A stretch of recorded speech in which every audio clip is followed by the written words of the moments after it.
Queridos irmãos, a paz do Senhor Jesus está iniciando o seu programa Fonte de Fé, aqui na Rede Brasil de Comunicação, e como é bom estarmos juntos em mais esta oportunidade para crescermos no conhecimento da Palavra de Deus, fortalecer a nossa fé em Cristo Jesus e poder contar com a sua audiência, com a sua interação, é muito gratificante para todos nós. E lembrar de que você pode, como sempre temos dito, continuar sendo um instrumento de Deus para abençoar mais vidas, copiando o link de toda a programação da Rede Brasil e encaminhar para o seu amigo, para o seu colega de trabalho, para a sua família, para aqueles que podem e devem estar também recebendo a Palavra de Deus. Para nós é um prazer poder também contar com a sua parceria nesse quesito. E, como sempre temos feito, nós estaremos meditando na Palavra de Deus. E, nesta oportunidade, meditando sobre o seguinte tema: as misericórdias de Deus. E quero lhe convidar, nesse instante, para ler um único versículo,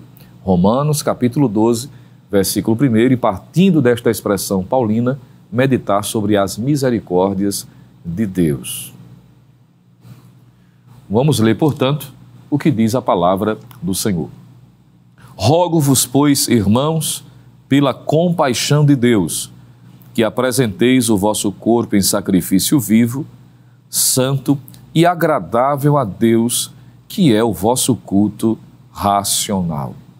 Glória a Deus. Palavra dita pelo apóstolo Paulo ao escrever uma das mais importantes epístolas advindas da pena deste servo de Deus. Todos nós conhecemos muito bem que Paulo foi um homem poderosamente usado pelo Senhor, não só, naturalmente, para ganhar almas para Cristo, para implantar igrejas por onde passava, mas também pelo instrumento que se tornou nas mãos do Senhor para doutrinar, para trazer ensinamentos através da sua escrita às igrejas, aos servos de Deus espalhados em todo o Império Romano.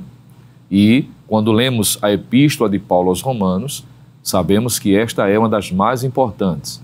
Claro, reconhecendo que todos os livros da Bíblia, eles são igualmente inspirados.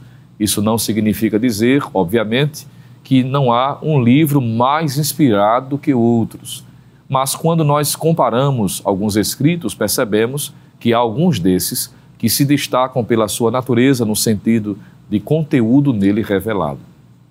São atribuídas palavras a Martinho Lutero, por exemplo, que se o Novo Testamento viesse a ser destruído, mas apenas 2 livros fossem preservados, e no entender do reformador Lutero, ele dizia que era o Evangelho escrito por João e a Epístola de Paulo aos Romanos. Se esses 2 livros fossem preservados, seriam suficientes para conservar as principais doutrinas basilares do cristianismo.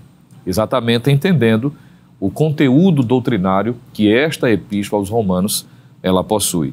E como nós sabemos, Paulo ele tinha um estilo peculiar que é comum às epístolas que ele escreve direcionada às igrejas.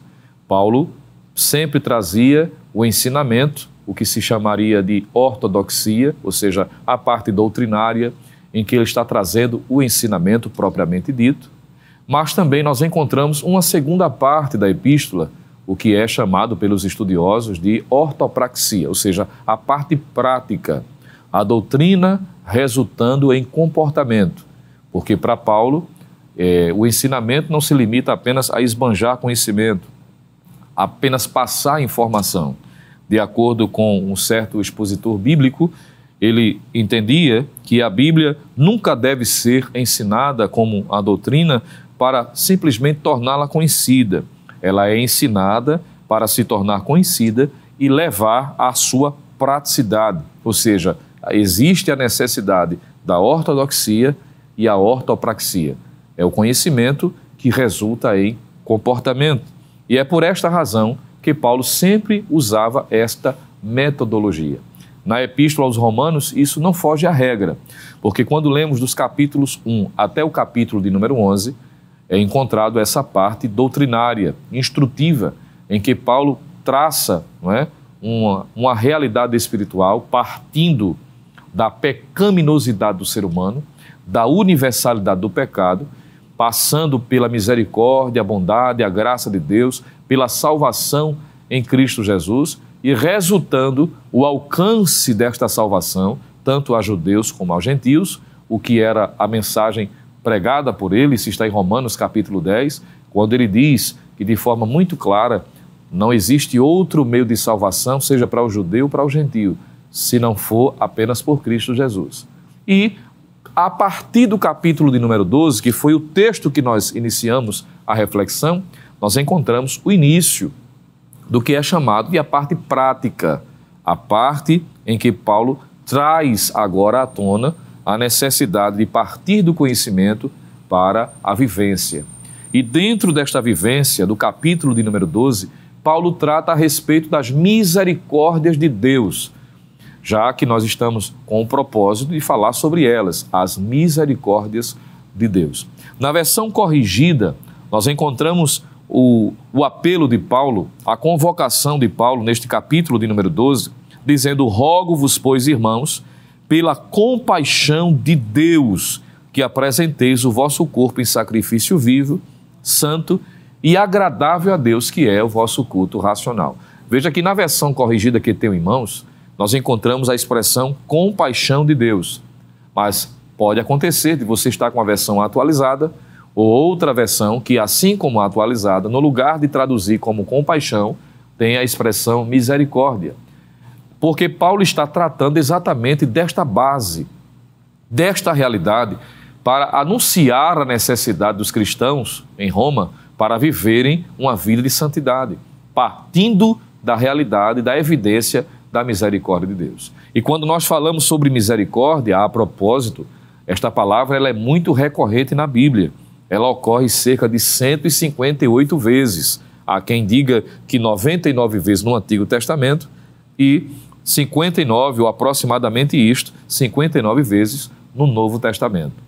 Além de ser uma expressão comum à luz das Escrituras, ela é comum também no nosso dia a dia, na nossa linguagem cristã. Observe que até no nosso dia a dia, na nossa linguagem, é comum. Eu não vou nem perguntar quantas vezes, até o momento em que você está assistindo esse programa, você usou a palavra misericórdia, não é? Talvez quando soube de algo bom ou talvez algo não tão bom, e quando você sabe principalmente uma notícia triste ou preocupante, você diz misericórdia, vamos orar por esta causa, não é? Geralmente quando nós nos deparamos com uma situação de dificuldade, de aflição, nós nos reportamos a esta palavra também. De modo que até mesmo dentro da linguagem evangélica é comum nós usarmos esta palavra misericórdia, e isso de forma reiterada. De modo que essa palavra é tão usual, é importante que nós tragamos à mente, não é? Possamos trazer à lembrança a definição básica do que esta palavra representa. E eu queria trazer à memória exatamente o que ela significa à luz das Escrituras.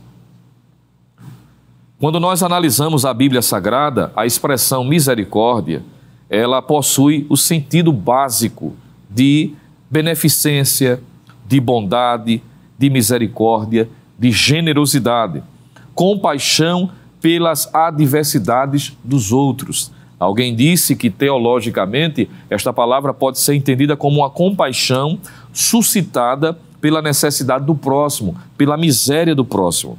Misericórdia é o termo teológico para a compaixão. Trata-se da disposição de Deus para socorrer os oprimidos e perdoar os culpados. De modo que, dentro dessa definição, pode-se sim afirmar que a graça e a misericórdia são lados diferentes da mesma moeda, embora às vezes são confundidas, mas geralmente consideramos como sendo irmãs gêmeas. São dois lados da mesma moeda, andam juntas, bondade e misericórdia. A propósito, no Salmo 23, está lá declarado, certamente que a bondade e a misericórdia, veja que até dentro da realidade linguística aparece como sendo duas coisas diferentes, embora muito parecidas. Alguém disse que a misericórdia é o ato de conter a punição merecida, enquanto a graça é o ato de conceder o favor não merecido. Trocando em miúdos, como nós dizemos aqui no Nordeste, me permita a linguagem bem rasteira, não é? Nós entendemos à luz das Escrituras que a misericórdia garante que o pecador não receba o que ele merece por natureza, a saber, o castigo, a danação eterna, a punição, ao passo que a graça é o que garante que este pecador, por natureza, receba graciosamente aquilo que ele não merece, a saber, a bênção, a salvação, o favor divino.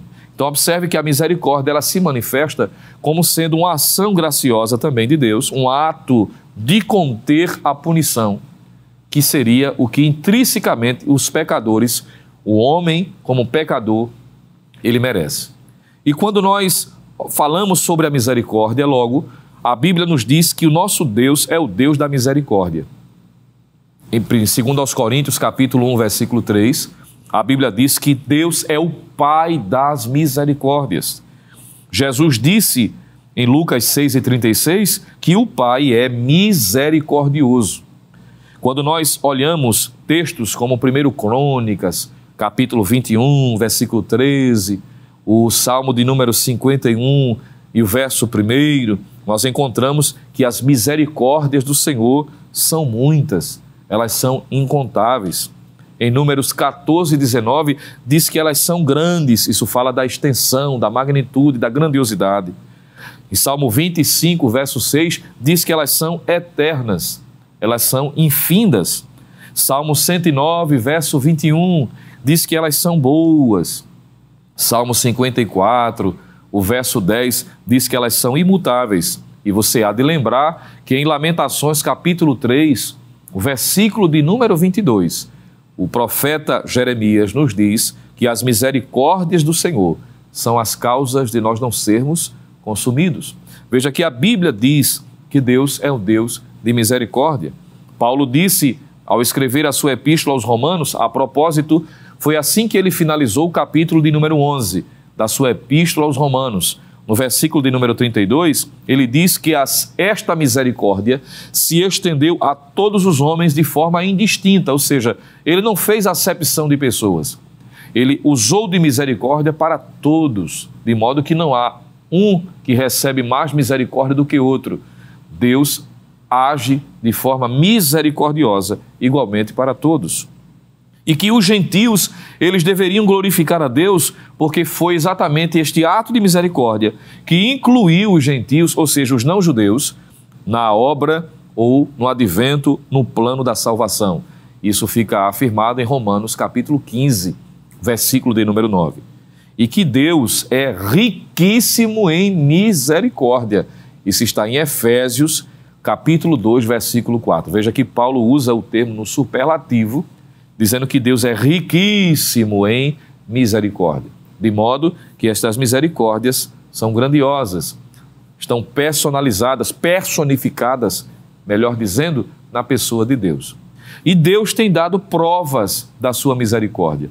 Quando nós lemos em Romanos capítulo 5, veja aí na sua Bíblia, por favor, Romanos capítulo 5, o versículo de número 8, nós encontramos Deus demonstrando, provando, não porque ele houvesse necessidade, porque Deus não precisa de nada nem de ninguém, ele é autoexistente, ele é perfeito em si mesmo, ele não precisa de nada externo para se completar. Mas, como ele é um Deus de misericórdia, como já vimos, ele prova esta misericórdia. Ele não apenas diz que a tem, ele não apenas declara, mas ele materializa, ele evidencia, ele mostra, ele prova. Isso está em Romanos capítulo 5, versículo 8, quando o sacrifício que Cristo fez por nós é mencionado por Paulo como prova máxima da misericórdia de Deus para com o ser humano.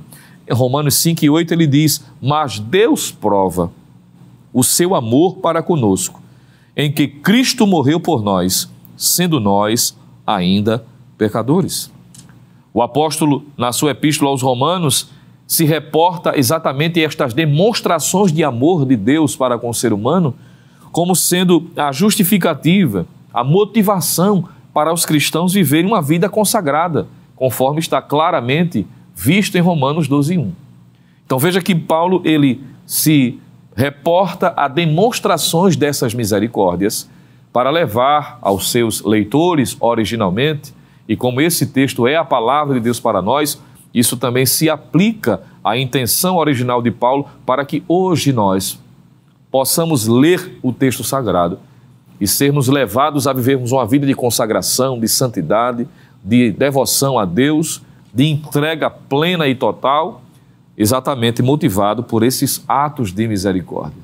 E antes que você pergunte, Paulo relaciona na sua epístola aos Romanos vários atos que demonstram a misericórdia de Deus para conosco. Primeiro, ainda em Romanos capítulo 5, se você voltar ao versículo 1, você vai encontrar Paulo fazendo menção à justificação, a misericórdia de Deus sendo demonstrada na justificação. E você há de entender de que justificação aqui, dentro dos moldes neotestamentários que Paulo se utiliza, é um termo jurídico, não é? Traz a ideia de declarar justo uma pessoa. Isso através do mérito de outrem. Desdobrando a doutrina da justificação, Deus, o Pai, em razão da pecaminosidade do ser humano, ele não podia agir de outra forma a não ser punir o ser humano. Porque este homem, ele é pecador por natureza, ele é digno de punição. Mas Cristo Jesus veio para nos trazer a possibilidade, a condição, pela fé nele, de sermos declarados justos no tribunal divino. De modo que em Romanos 5:1, o apóstolo diz, sendo, pois, justificados pela fé, temos paz com Deus por nosso Senhor Jesus Cristo. O Senhor Jesus recebeu a punição em nosso lugar. Por isso que é considerado o seu sacrifício como substituto, como sacrifício vicário. Aquilo que Isaías disse 700 anos antes de Jesus nascer e dar a sua vida, ele disse, o castigo que nos traz a paz estava sobre ele, e pelas suas pisaduras fomos sarados. Então, Cristo recebeu a devida punição que era dada, ou seja, devida ao homem, mas ele recebe sobre si, porque ele toma sobre si o pecado da humanidade. Mesmo trazendo as implicações que teve a sua humanidade, a sua limitação, a abstinência ou abnegação da sua glória, e ainda que isso de forma temporária, mas tudo isso ele abriu mão para que pudesse vir morrer no lugar do ser humano, para que este fosse declarado no tribunal divino como justificado. O que é isso senão misericórdia de Deus? É o homem que era digno de punição, receber a absolvição dos seus pecados por conta de alguém que tomou o seu lugar. O justo pelos injustos. Isso nada mais é do que uma demonstração da misericórdia de Deus. Em segundo lugar, Romanos capítulo 5, versículo 10, mostra o ato da misericórdia da reconciliação. Porque não basta Deus declarar o homem justo em seu tribunal pelos méritos de Cristo. Paulo diz também que nós fomos reconciliados. Isso aqui é motivo de a gente agradecer de dia e de noite. Porque a nossa condição pregressa, ou seja, do homem caído antes de aceitar a Cristo, é que este homem é pecador, este homem é ímpio e este homem é inimigo de Deus. Então veja que tudo convergia contra nós. Tudo conspirava contra nós, no sentido que nós não éramos dignos de nada, como ainda não somos naturalmente. Mas me refiro à condição original do ser humano, nesse aspecto, o homem por natureza, ele não merece absolutamente nada. Mas Cristo veio morrer em nosso lugar. E não somente morrer, mas nos reconciliar com o Pai Celestial. É reatar a aliança. É reorganizar aquilo que está desorganizado. É aquilo que foi quebrado ser unido novamente. É reatar o pacto. Eu não sei se é da sua geração, se você lembra disso, mas eu lembro como criança, eu não sou tão velho naturalmente, me permita, mas eu lembro quando criança, quando as crianças tinham algum problema interpessoal, elas faziam esse gesto, né? E diziam assim, vamos quebrar a amizade. E em um ato simbólico, ali era quebrado. Isso naturalmente foi o que aconteceu, me permito usar essa linguagem bem pitoresca, bem simples, entre o homem e Deus. Quebrou, mas Cristo veio para reatar esta aliança, para nos fazer amigos de Deus. Que coisa gloriosa! O que é isso, senão ato da misericórdia divina?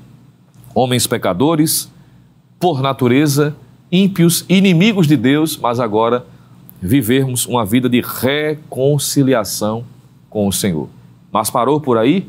Absolutamente não. Veja que Paulo, ainda aos Romanos, segue demonstrando, lembrando provas da misericórdia de Deus. Não bastasse a justificação, não bastasse a reconciliação, Paulo também menciona sobre a habitação do Espírito Santo em nós. Isso está em Romanos capítulo 8, quando lemos dos versículos de 9 a 11, onde Paulo vai testificar, fazer menção de que nós agora somos templo e morada do Espírito Santo. O Espírito de Deus que habita em nós. O Espírito de Cristo que habita dentro de nós.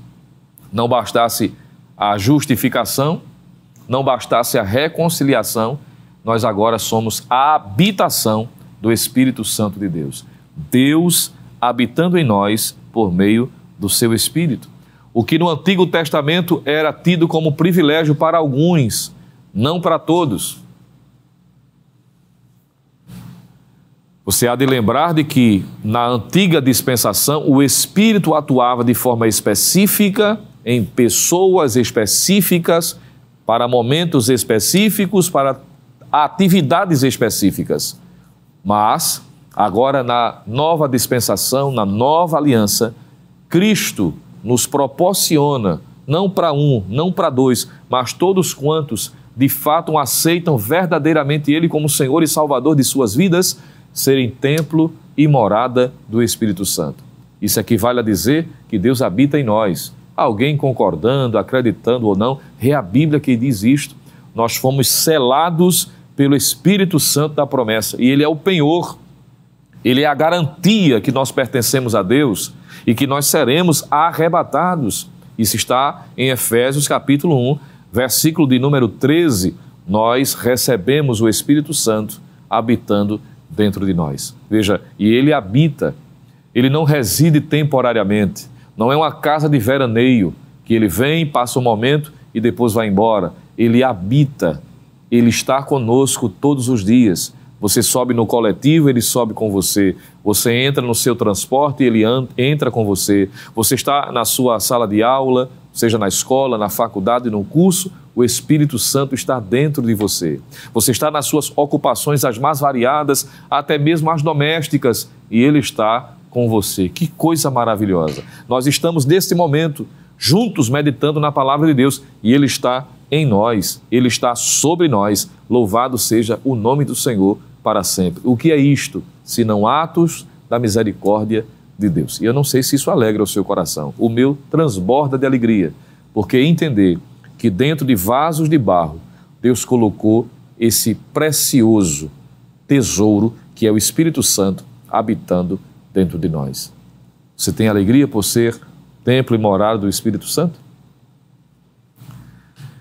Baseado nisto, nós queremos concluir, porque além da habitação do Espírito, nós podemos contar com a intercessão do Espírito, demonstração também da misericórdia de Deus. Porque Paulo também vai dizer isso em Romanos capítulo de número 8, quando ele diz que há momentos que nós não sabemos nem orar como convém, mas Ele ajuda nas nossas fraquezas.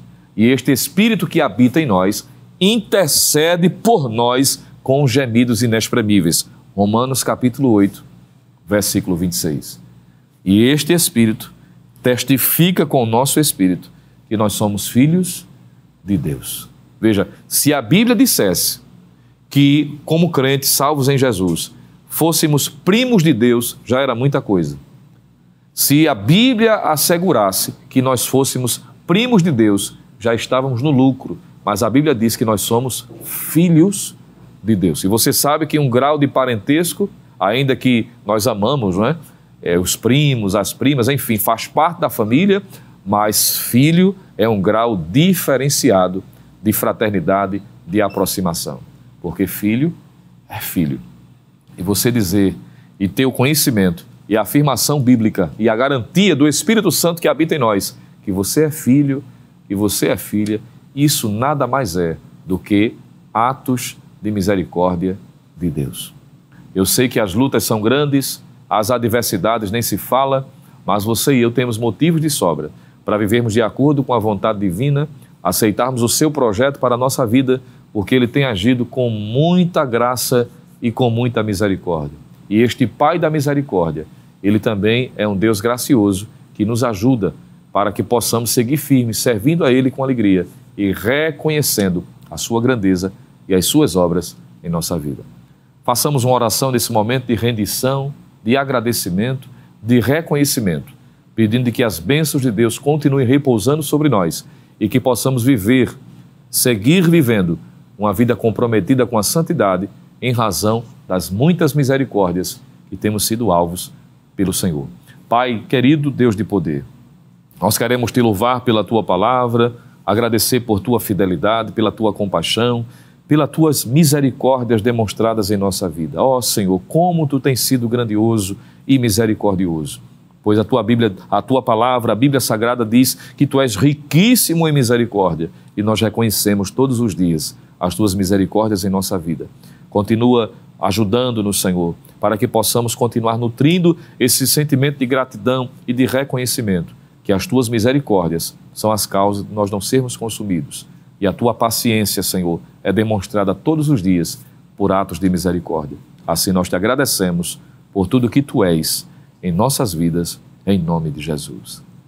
Glória a Deus. Queremos agradecer pela sua participação, pela sua audiência, lembrar de que o Fonte de Fé está finalizando neste momento, mas até o próximo programa, este encontro semanal, sempre de segunda a quarta-feira, às 16 horas, você é o nosso convidado especial para estar juntamente conosco. Siga sendo abençoado pela programação da Rede Brasil e até o próximo programa, se Deus assim nos permitir. Que a graça do nosso Senhor e Salvador Jesus Cristo, o amor de Deus, o nosso eterno Pai, a comunhão e as divinas consolações do Santo Espírito permaneça sobre cada um de nós, agora e para todo sempre.